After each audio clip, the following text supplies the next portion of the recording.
What's up mga ka-spotlight? Nagbabalik po ako si JM De Jesus at live na live po tayo ngayon dito sa ating bagong episode ng ating podcast under CLTV 36 at RBC Media Group dito sa Grumpy Joe, San Fernando, Pampanga. Palakpakan!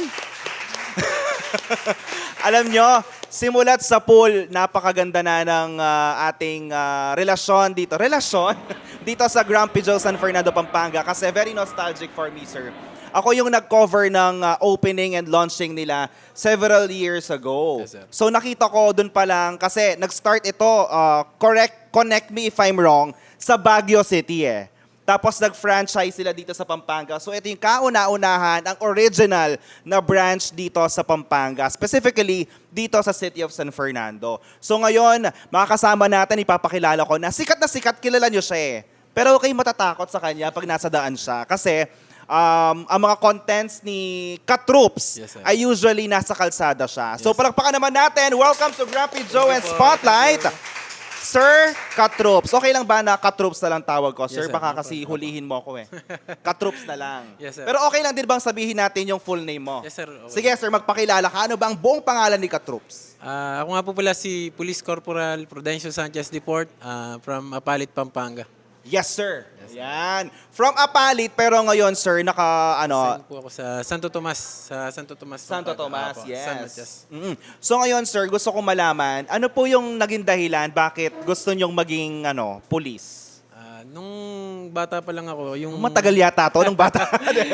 yung lolo ko, yung isa sa mga lolo ko, sundalo. mm. Ngayon, yung father ko, ayaw ko magsundalo. Mm. Sabi nung father ko, sige, magpulis ka na lang, sabi niya. Yung father ko sa engineer, si Oo. Jojo Sanchez. And gusto niya, mag-engineer rin ako. Hindi ko kaya, sabi ko. Mm. Magpulis na lang ako. Kaya pinagpursige kong magpulis ako. Mm. So ayun, ngayon naging pulis na ako. Natuwa naman sila. Dahil kasi nung bata ako, pasaway talaga ako. Parang ako yung pinaka... Pasaway sa mga magkakapatid. So kumbaga Apat parang... kami magkakapatid, pangalawa ko sa panganay. Kasi yung panganay namin babae. Mm. Police din, sir? Hindi. Okay. Ngayon, kada papatawag yung mga magulang ko sa school, hindi para sa sa good moral, dahil sa Oo. sa laging gulo, parang Oo. ganun, away, palang away. Pero nung na-realize ko na tumanda ako nung pagpasok ko ng college, ayun naisip ko na magpupulis ako, pero si Raulo ako, paano ko gagalangin ng di ba, ng mga tao. Ayun lang po, at ngayon, naging vlogger na ako. Nung isang taon na akong naging vlogger, sir, nung March 13. 1 year po akong naging vlogger, sir. Actually, sir, very usual naman yung kwento ni Katroops na nag-start ka bata tapos basagulero ka or pasaway ka. Kasi dumaan din ako doon, sir eh. Hindi alam ng nanay ko, ang paalam ko may school project lang kami, hindi niya alam, umuwi na akong laseng. Pero ano yung kumbaga may mga profession kasi like for example, yung pare, yung pagdodoktor, yung mga ganyan. May calling kasing tinatawag. Pero kayo, sir, may calling ba kayo na, ito, parang calling ko na maging police, parang ganon? Sa akin, kasi nung time na gusto kong mag-aral, gusto ko sa Manila. Nung time dito, konti pa lang yung criminology school dito. Ngayon, dinala ko nung mother ko yung father ko kasi wala nasa Saudi nun eh. OFW siya. Dinala niya ako sa Manila, sa PCCR. Doon ako Yung talaga yung parang police academy. Opo, doon po ako nag-aral. And then, hindi ko alam, magulo pala doon sa Quiapo. Oo. Puro, Nanakawan ka. Hindi naman po. Kada Perfect. finals, prelims, ganyan, may gulo. Laging paratwar, ganun. Kaya siguro natuto na rin ako ng mga diskarte yung pagtatakbo pag may gulo. Tsaka minsan may dumadaan din doon na tumatakbo yung mga snatcher. So kami yung estudyante kami nandun.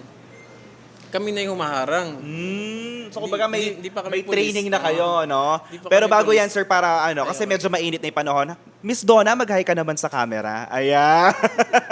So makikita natin, nag-serve sila ng drinks. Kasi alam natin dito sa Grumpy Joe, meron silang drinks. Ang nakalagay dun sa natin, ang green color ay Grumpy Juice. Tapos ang sayo, sir, is strawberry lemonade. Ano pa mas gusto mo? Ang green or ang pink? Pink na lang. Pink na lang. Ayan ha. Para girly. Inaano natin yung mga stigma sa mga pulis na gusto din pala ni sir ng pink. Okay.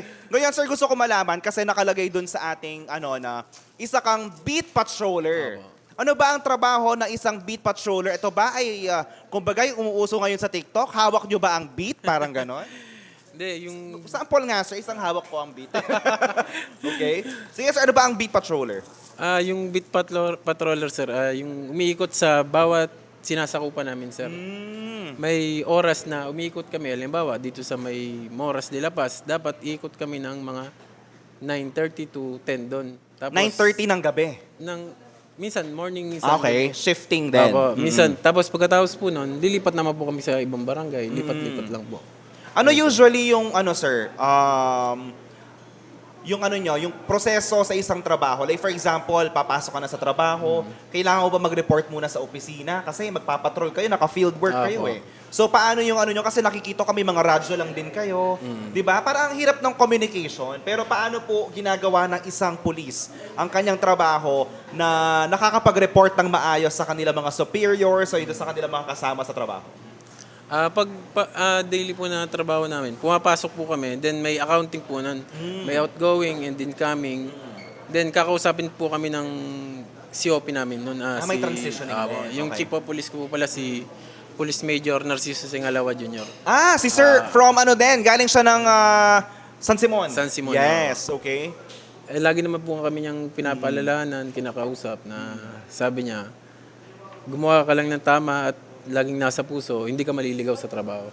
Kasi alam naman natin, dati nung sa balita, laging headlines yung mga pulis sa mga masasamang gawain. Pero sinasabi ko nga sa sarili ko, gusto kong makilala naman, mabalita yung pulis sa magandang ginagawa.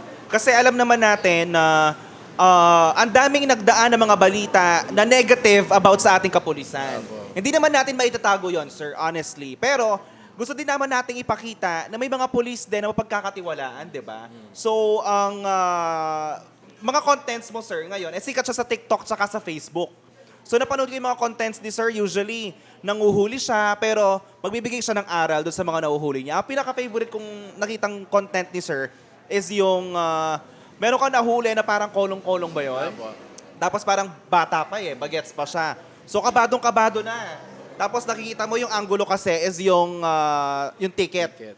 So isusulat muna kung wari yung violation or whatnot. Tapos bigla mo lang sinulat is, God is good all the time. So bakit ganun yung natin, sir? Atake natin sa mga nauhuli natin? Para sa akin, para hindi maging masama yung tingin nila sa pulis. Kasi yung iba kasi, natatakot sa pulis. Oo. Ang gusto kong ipano sa mamamayan na huwag sila matakot sa pulis. Gawin nilang kaibigan kasi hindi naman lahat ng pulis masama yung ginagawa. Marami pa rin mabubuting pulis na gumagawa ng tama at may takot sa Diyos. Ngayon, sir, since ang trabaho natin ay araw-araw, ganyan, at napagod kayo, at syempre kailangan natin ng energy, nag-serve ang Grumpy Joe na pagkain. Sana, sir, alam ko naka-diet kayo, pero ngayong araw na to, kumbaga parang cheat day nyo na. Na alam ko meron kayong mga test na kailangan pagdaanan sa inyong BMI, ganyan. Pero nag-serve sila ng garden salad, may mojo fries, tsaka with gravy, tsaka creamy tuna. Sige sir, try natin. Try mo yung mojos, try mo yung salad. Para konting sir. lang to, pagbibigay ng sa inyo. Kasi pagod na pagod kayo everyday sa mga trabaho Sige, sir. Para matry nyo. Sige sir, go ahead. Try nyo po yung food. I can assure you masarap po dito sa Grumpy Joe. Sa branch po ng San Fernando. Okay. So meron din tayong creamy tuna at yung tuna natin is underrated pasta. Okay? Sige sir, try mo. Ba't kinito yung kinuha ko? Ang laki pala nito. Yung pasta din sir, you try it. Ito, garden salad. Sige. So while you're eating, sir, alam natin na ang dami kasi na problema sa Pilipinas na na-involve ang kapulisan. Okay, hindi naman natin maitatago yon na alam naman natin, kami mga media, we needed to report everything para malaman ng mga publiko yung nangyayari. Pero natutuwa din kami kasi nakikita namin na dito pala sa Pampanga, meron parang, alam mo yun, parang kaibigan ka na lahat ng mga tao na nakikita mo. So parang ano ba yung feedback na nakukuha mo sa mga boss mo or sa mga superiors? Hindi ba sila na parang dapat maging ano ka pa, mas maging stricto ka pa, dapat ano ka ng authority, hindi ba ganon? Parang or gusto ba nila nagayahin ka ng mga kapwa mo kapulisan na kalmado lang, ganon. Hindi, ang lagi naman po sa akin sinasabi nung COP ko na si Major Singalawa na Mm. kung magaling makausap, pagbigyan nyo. Pero kung lumalaban or hindi marunong makiusap, bigyan nyo ng leksyon, sabi. Oo. Bigyan Natakot mo- naman ako doon sa bigyan mo ng leksyon. Hindi, Paanong halimbawa, leksyon ba yan? Yung ticket, sir, halimbawa, meron kasing sila na yung may kasalanan, sila pa yung mareklamo. Galit, oo. Tatanong pa kung bakit hinuli nyo ako, sir, yung iba Mm. dumadaan naman na walang helmet, ganyan. Eh kami naman, sir, hindi naman kami mahigpit pagdating sa mga traffic violation na yan. Pinagbibigyan pa rin namin. Imbis na kasi pambili nila ng pagkain nila, Mapupunta hindi sa ticket. Oo, mapupunta sa ticket. Kaya sabi ko, minsan pinagsasabihan na rin namin na, sa susunod, pasensyahan tayo. Titiketan ka na May namin. warning lang Oo, may no? warning. Kasi naman, personally, ako napapansin ko, hindi ko lang po alam kung ako lang o pati kayo, na madami din talagang motorista o yung mga kasamahan natin, hindi lang sa Santo Tomas sa buong Pampanga or sa Central Luzon, sa buong Pilipinas na nakatitikas din talaga ng ulo. No? Na hindi marunong sumunod sa kahit sa batas trapiko man yan, batas sa barangay na kailangan sundin. Ikaw sir, gusto ko malaman, ano yung usually na nakikita mong violation sa trabaho mo? Sa trabaho ko, sir, ang nakikita kong violation araw-araw, yung mga walang helmet sa daan. Eh, nung minsan, meron siyang helmet. Kaso, yung helmet niya, nakalagay sa siko. Ayaw niyang mas madumihan yung siko niya pag Ngayon, gano'n. na-aksidente siya. Ayun, sumalangit na yung kaluluwa niya, matay siya. Yung So, ulo isang- yung napuruhan sa kanya. Kaso yung helmet niya kasi nasa Buo yung siko niya pero yung ulo niya Oo, napuruhan. Oo, yun. Kaya palala sa mga motorista, ugaliin Helmet. Ang helmet po ay, guys, ang helmet po ginawa sa ulo, no? Hindi po siya bracelet. Okay?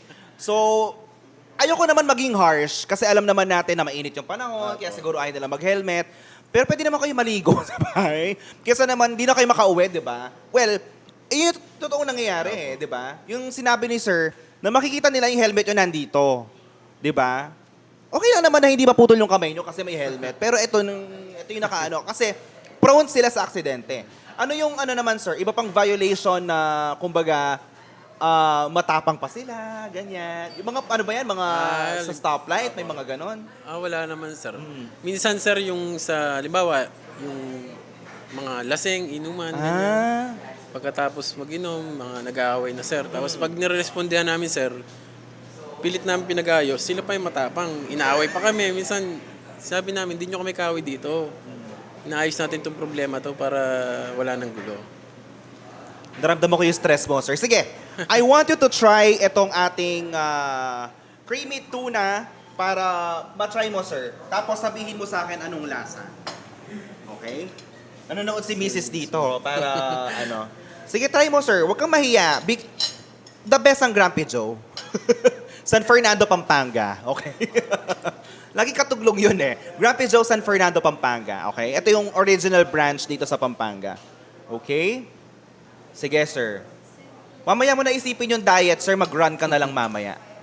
Kasi ang duty ni sir is nag-start kagabi. Nag-out siya kaninang 8:30 a.m. At itong podcast natin ay 11 a.m.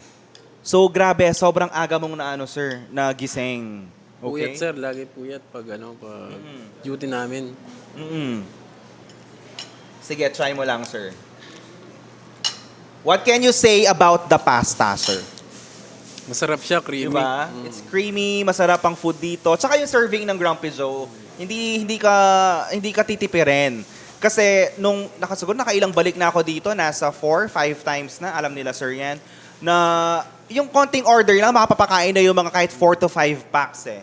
Tapos dito hindi kayo mahihirapan kasi ano lang siya along the highway, MacArthur Highway sa may barangay San Agustin, City of San Fernando. Kaya I think kung kayo naghahanap kayo ng magandang venue na lalo na ngayon, ang daming nag-graduate, yung mga nagbe-birthday o kahit ano lang, simpleng salo-salo lang yung gusto nyo mangyari, pwede kayong tumungo dito dun sa branch dito sa San Fernando, Pampanga ng Grumpy Joe. Ngayon, sir, balikan natin, ano ba ang fulfillment ng isang police?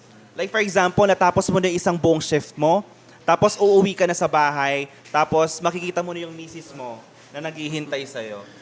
Sa akin lang yun, pag uwi ako ng bahay, yung walang nangyari sa buong araw ng duty ko, walang na-aksidente, walang namatay. Kasi, kadalasan kasi merong Na-aksidente. na-aksidente dahil sa pag-inom ng alak. Usually kasi gabi ang Gabi aksidente, po, sir. Gabi. Mm. Yun ang payapa yung duty ko. Yun, masaya na ako doon. Ligtas kaming mga kasama ko na walang napahamak sa amin. Ano naman yung sir? Setup nyo ni Mrs. Kasi, di ko masabing ako, wala kasi akong asawang pulis. So, ano ang setup nyo ni Mrs.? Paano nyo po pinag-uusapan? Kasi syempre, ma'am, kayo ba, kinakabahan kayo araw-araw pag lalabas siya sa trabaho? Hindi nag-a-update. Pero nag-a-update ka sa mga followers mo. Huwag ganon, sir. Pero ngayon, sir, ano yung setup nyo ngayon para mas maging komportable si Mrs.? Alam niya, sabi ko nga sa kanya, magtiwala ka lang at ako, puro trabaho lang para sa bayan, sabi. Oo. Para sa bayan. Pero, tanggapin na natin. Kasi meron silang sinumpaang tungkulin na uunahin. Pag uwi na lang niya, doon ka na lang, di ba? Pero ngayon, sir, sige, I'll let you try. Sabi ko sa'yo, bubusugin namin kayo dito sa Grumpy Joe. Hindi pwedeng uuwi kayo, sir, na gutom. Meron tayong 12 inches or 2 flavors ng Aloha cheese. Ito na. Sige, sir. Hindi pwedeng uuwi kayo na hindi nyo na masasara yung Sakto, pants nyo. timbangan pa namin sa sir, sa 23 para sa promotion. Saktong-sakto pala. Natimbangan nila sa 23 para sa promotion, tapos pinakain natin siya ng madami. Pero okay lang yan, sir. Madali namang i-burn ito. So meron tayong 12 inches and 2 flavors of Aloha and cheese. Pepperoni. Meron din tayong pork ribs rice meal. Meron din tayong Grumpy Joe fried chicken. Ito, yung fried chicken nila dito, the best. Ito lagi namin ino-order. Tapos meron din tayong choco moist cake. Okay, imagine, eto sir, pwede na tong pakainin na parang 3 to 4 packs na to eh. Tapos may take out pa kayo. Sige sir, eto, try nyo po itong pork ribs rice meal. Ayan. Sige sir, wag mo nang isipin Ikaw, sir. wag mo nang isipin yung BMI mo. Okay? Sige. Kayo sir, mahilig ba kayo sa mga pagkain na considered ba na American Italian, no? Ang Grumpy Joe? American Italian, mahilig ba kayo sa American Italian? Okay lang, sir. Kahit ano naman kinakain ko. Sabi ni Mrs. Okay, sige sir, try mo yung ribs, pati yung pizza. Kasi yung chicken din nila the best dito eh. Sige, go ahead. Try mo lang, sir. Go. Di ba humihiwalay yung karne sa Malambot, sir, buto? ako. Ang Okay. sarap. Yung pizza naman, sir, ito yung mga best sellers din nila, yung pizza.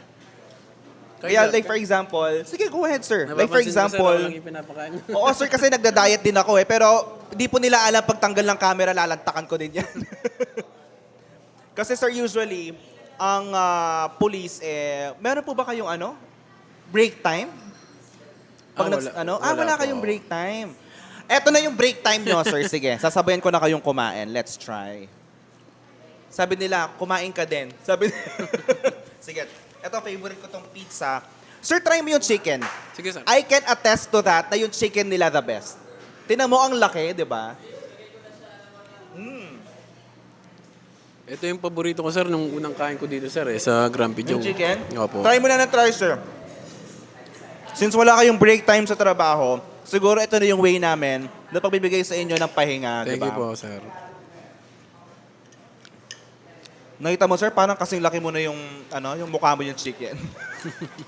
Ngayon, sir, ano yung mensahe na maibibigay nyo sa mga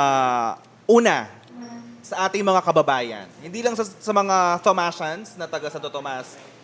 Tomasians sa taga Santo Tomas. lahat ng mga Kapampangan or Pilipino na ano yung mensahe bilang isang pulis? Yun po, ang masasabi ko lang po sa ating mamamayan dito sa buong Pilipinas at sa Pampanga, wag po tayo matakot sa pulis. At sa mga magulang po, wag po nating gawing panakot yung mga pulis sa kanilang mga anak. Meron kasi po sir na, ayan, may pulis. Yung tatakutin nila yung bata sa... Baka kasi pag kailangan po kasi nila ng tulong, hindi na sila Hindi sila makalapit sa pulis. dahil natakot na sila simula pagkabata pa lang. Hindi naman po lahat ng pulis ay masasama. Tao rin po kami, may takot sa Diyos at may pamilya. At gusto rin mamuhay ng maayos. Ayaw rin po namin ng gulo, ng madawit sa anumang problema. Kaya, ayun lang po. Sige, sir. Natawa ko kasi, kukuha sana ako ng tinidor. Ito yung nakuha ko. Pero ngayon, sir, sige, go ahead. Ano po yung mensahe natin para sa lahat ng kapulisan naman? Kasi alam natin, lahat naman ng trabaho, merong mga matitigas na talaga yung ulo. Sige, sir. Bilang kayo, isang magandang halimbawa kayo ng paano ba ang isang pulis, mensahe niyo po sa kanila. Ako hindi ko naman sinasabi na magaling ako, na perfecto ko. Ang masasabi ko lang sa lahat ng kapulisan na mga kasama ko, ayusin na natin, magtrabaho na tayo ng ayos, at gumawa na tayo ng tama para sa bayan. Para hindi tayo miligaw, lagi tayo magdasal sa itaas kay Lord, at yun lang po at maraming salamat. Kasi sir, nakikita ko very kayo yung religious, na kahit sa trabaho gusto nyong yung salita ng Panginoon. Okay? Dati sir, hindi ko talaga kilala si Lord. Kaya magulo yung buhay ko. Simula na kilala ko yung girlfriend ko, ayun, sinama niya akong mag-church sa... Wait lang sir, gusto kong tanong, girlfriend, si Mrs. ba yun? Akala ko iba Baka magkagulo na tayo dito. Okay, sige sir, go ahead po. Ayun, sinama niya akong mag-church sa church nila sa City Sanctuary. Tapos nung pumasok ako doon, umiyak agad ako. Parang lahat ng kasalanan ko, sinuko sa kanya. Nagsisi ako. Humingi akong tawad. Yung followers ko nun, ano pa lang nun. So, 19K followers. 19K? Oo. Pero ngayon sir, ilan na yung followers mo sa TikTok and Facebook? 500. 500,000 na. More than followers. 500,000. Simula nung sinuko ko lahat kay Lord sa kanya, binless niya ako, yun. Kaya, wag talaga tayo makakalimot sa taas. Okay. Kahit anong sama mo dati, anong sama mo sa paningin ng tao, mga nakasama mo dati, kay Lord, malinis ka pa rin. Ano ba yan, sir? Kala ko pulis kayo, pari pala kayo. Pero ngayon, sir, gusto kong ipatry sa'yo, ito yung isa sa mga best sellers talaga. I-try mo itong Aloha 5 Cheese. Para na-try mo na to before. Kasi second time na ni Sir dito sa Grumpy Joe, San Fernando. Sige, sir. Try mo yung natin, 5 Cheese, yung Aloha 5 Cheese.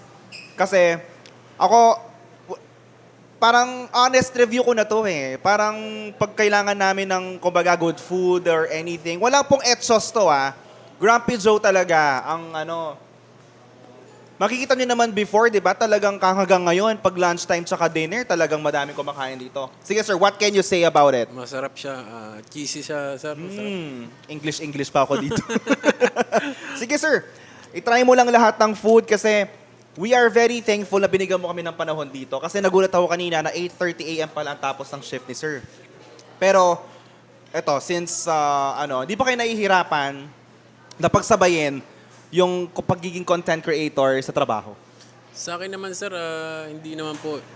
Kasi, pag umikot ako, sir, may camera na kagad ako sa helmet. Okay. Anong tawag doon kasi, sir? Hindi, meron sa police Yung body cam. po. Oo. Pero hiwalay yung sa vlogging camera mo. Opo. Yung sa station namin, sir, ngayon, parating pa lang yung body cam po namin. Okay. Kasi kailangan natin lahat Kailangan yan. na po Kasi alam ko kahit sa ibang bansa, ang body cam talaga ang nakakatulong para mas maayos yung trabaho ng mga pulis. Ikaw, sir, feeling ko hindi mo naman kailangan ng body cam kasi nakikita naman nila araw-araw dun sa trabaho mo. Sige. Before we let you go, sir, ano na lang yung mensahe mo doon sa batang katroops? Kasi sabi mo, nung bata ka, basagulero, ganyan. Mensahe ko doon sa batang katroops, kala niya sa sarili niya, hindi na siya magbabago, magiging magulo na yung buhay niya. At simula nung nakilala niya sa Lord, naging maayos yung buhay niya. At naging diretso. Tumutulong sa mamamayan at naglilingkod na patuloy sa Diyos. So yes, sir, habaan mo pa, medyo kinain ko yung pizza. So yes, ano mensahe mo kay Mrs.? Ayun, sana huwag kang magbabago at huwag kang magsasawa sa trabaho ko. Kung di man ako nakapag-update, alams na. Alams na. Nagtatrabaho Ano para yung sa alams bayan. na trabaho? Ah. Pero, wala ka bang naging problema kay Katroops na bukod sa trabaho? Ayun lang yung karibal mo.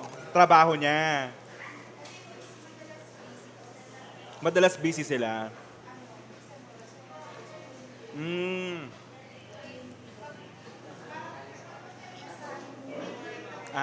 Paano yung bebe time nyo? Paano yung bebe time nyo? Paano kayo nagde-date? Paano kayo mag-ano?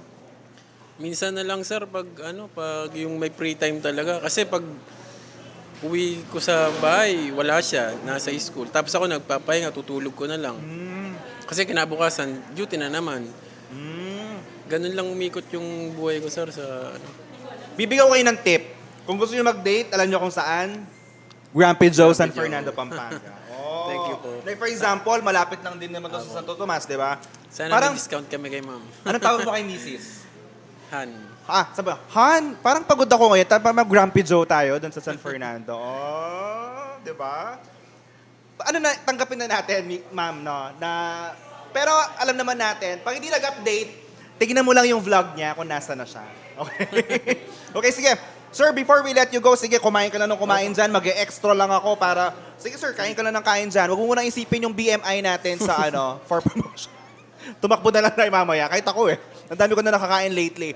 Pero, guys, if you're looking for a place na, kumbaga, comfort food, American Italian, at affordable, hindi ganun kamahal, at mabilis lang puntahan, lalo na kung nasa Pampanga lang kayo. Dito po tayo sa may Grumpy Joe, San Fernando, Pampanga, sa may MacArthur Highway, Barangay San Agustin. Bukas po sila ng 10 a.m. to 9 p.m. Mondays to Sundays. Ayan. So araw-araw bukas sila. Pwede rin po kayo mag-message sa kanilang sa kanilang Facebook page. If ever na gusto nila magpa-reserve ng if may event sila. Alam ko meron pa silang second floor Na if meron kayong konting salo-salo, may birthday, ganyan. Pwede pa sila mag-message sa Facebook page for reservation. Like for example, may conference, ganon. May second floor kasi sila kasi ang laki ng restaurant, di ba, sir? So ngayon, uulitin ko, grabe, sobrang dami na pagkain nila. Meron po tayong garden salad, may mojo fries with gravy, may creamy tuna, at yung creamy tuna nila ay underrated. Ako, since mahilig ako sa Italian, sa red sauce, sa white sauce, kahit ano pwede ako. This is very good. No etchos. Alam niyo naman po ako, hindi po ako nang-etchos sa inyo. This is very good. Guess mo ba yung etchos, sir? Nagulat siya Tapos meron din tayong aloha and cheese pepperoni. Meron sa rin drinks natin, sir, is strawberry lemonade and Grumpy Juice. Ang witty nung Grumpy Juice, no? Kasi Grumpy Joe. So Grumpy Juice. Meron tayong pork rib rice meal. Meron din tayong Grumpy Joe fried chicken. Ayan, sir. Maano ko to? Fried chicken, tsaka yung pizzas nila and pasta, sobrang sarap. Sarap. At syempre, meron tayong choco moist cake. Eto, sir, nag-ano ka ba? Hindi. Di ka sa sweets? Okay lang yan. O later, wag na natin pakita sa camera na itatry mo yung chocolate moist cake. And I can definitely say, pati yung desserts nila dito, very nice. So again, ako po si JM De Jesus. At abangan nyo po ang ating susunod na episode. At makakasama din natin dito sa Grumpy Joe, isa pang kilalang tao dito sa probinsya ng Pampanga. At sa lahat ng manunood at magla-like ng ating episode at mag-share at magfa-follow sa pages po ng CLTV at ng Grumpy Joe. Ang makikita siya, Grumpy Joe Pampanga sa Facebook, ano? Magbibigay po kami ng mga lucky viewers ng gift certificates mula sa Grumpy Joe, San Fernando, Pampanga. Ayan, again, makasama po natin si Katroop. Sir, maraming salamat. And ako po si JM De Jesus at maraming salamat po. At panoorin niyo po ang susunod na episode ng Spotlight. Thank you so much.